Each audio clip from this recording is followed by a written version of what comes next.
industries that are looking to give good salary increases or at the highest level of salary increases, it's the life sciences industry. Life sciences actually has been paying pretty good salary increases now for the last couple of years. As you know, it's an industry that's fairly recession proof, and therefore you can see that salary increases tend to be quite aggressive in that industry, and it's closer to the 13% mark, right? Between 12 and 13%. It's followed by consumer industry. Consumer industry till about 2-3 years ago was also similar to life sciences and had fairly aggressive pay increases.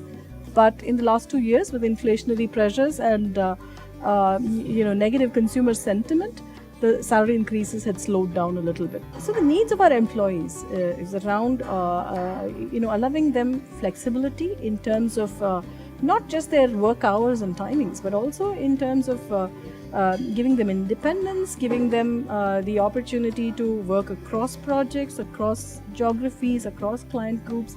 And so that's one of the things that we do on the non-monetary side, which is it's very easy for us to give flexible work options or understand what kind of project an employee wants to work on and see whether we can give that opportunity. So the type of work itself is one type of initiative that we offer.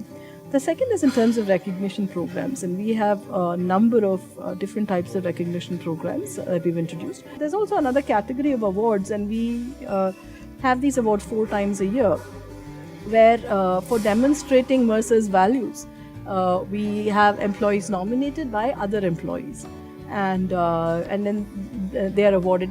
There's an award every quarter.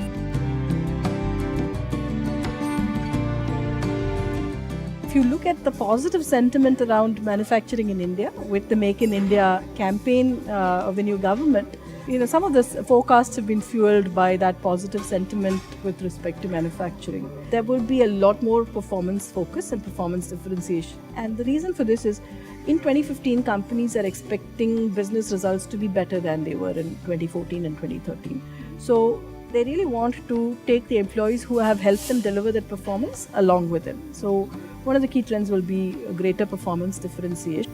And the final one is really selecting your high potential employees for mobility assignments. A lot of Indian companies are looking to enhance their global footprint.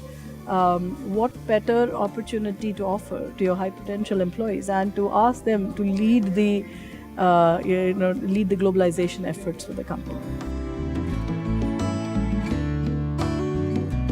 Media is actually a very interesting industry because it's not structured in terms of its pay practices. Media usually adopts what we call as a pay-for-person approach, which means that if you look at how critical a certain skill is or a certain person is in terms of their brand and what that brand can do for the organization.